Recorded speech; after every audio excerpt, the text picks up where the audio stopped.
écoutez, je suis là pour ça. Le Club Culture d'Europe 1 matin, à présent, Nicolas Caro. On commence avec le livre du jour. On part dans le Morvan ce matin avec un livre intitulé Le secret des mers. Chez Lattès, oui, signé Sophie de Baer. Le roman s'ouvre en 2004. Une femme est dans un train.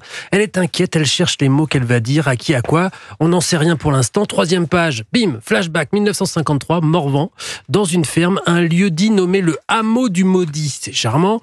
Il y a là une petite famille, Marthe, son frère, ses parents, et puis le parigot. C'est pas un snob, c'est comme ça qu'on appelait les enfants de l'assistance publique envoyés dans des familles d'accueil pour aider aux travaux de la ferme. Les parigots ou les petits paris, c'est le cas de Lucien, qui est là depuis 2 ans. Et c'est donc un orphelin, Lucien, hein ? Et oui, mais alors attention, on n'est pas dans du Dickens. Les gens sont un peu rudes, certes, les gamins surtout cruels. Et bon, tout n'est pas rose, mais il va à l'école, le maître est gentil, les parents de la famille d'accueil, bof, mais ça va. Il a des comparses dans des situations bien pires, et il s'entend très bien avec Marthe, la fille des gens chez qui il vit. Ils ont le même âge, mais ils grandissent. Les années 60 arrivent et Marthe commence à fréquenter Louis, un garçon bien né, le fils de l'épicier. Et elle snobe un peu Lulu, qui lui, avec l'âge, est devenu en plus fou amoureux d'elle.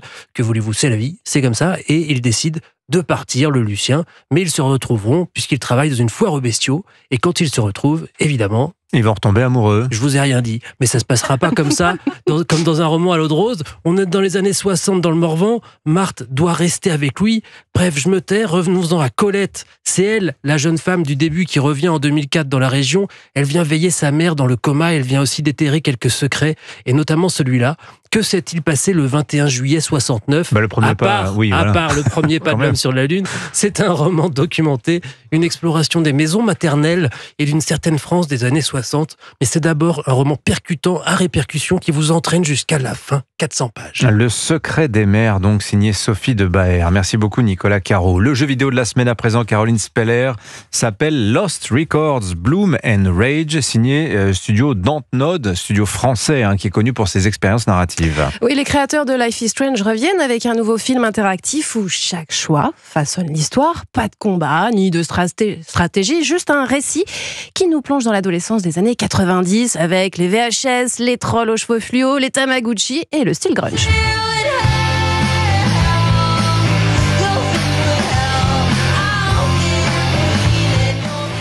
Dans une ville du Michigan, été 95, on incarne Swan, une ado introvertie et passionnée de cinéma qui se lie d'amitié avec Nora, Autumn et Kat.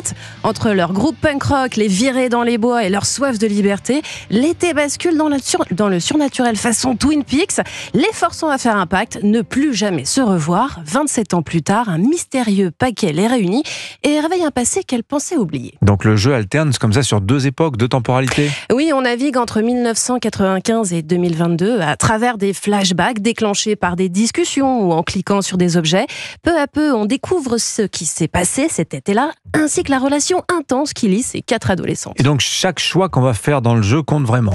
Oui, Dimitri, toutes les décisions prises dans une époque influencent l'autre, et pas seulement dans les dialogues à choix multiples. Quand on est en 95, on filme avec le caméscope de l'héroïne des discussions, des animaux, une répète du groupe. Ce qu'on capture se répercute alors sur ses souvenirs.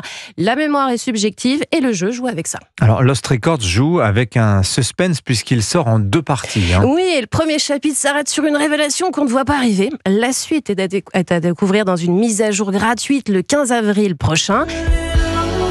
Donc si vous aimez Stranger Things sans le côté fantastique, l'ambiance du film Stand By Me et les discussions d'ados de la série Dawson, mais en plus punk, je vous conseille Lost Records Bloom and Rage sur PC, PS5 ou Xbox. Voilà pour le jeu de la semaine signé Caroline Speller. Merci beaucoup Caroline. Merci Nicolas Caro. Merci Vincent Hervouet. À demain.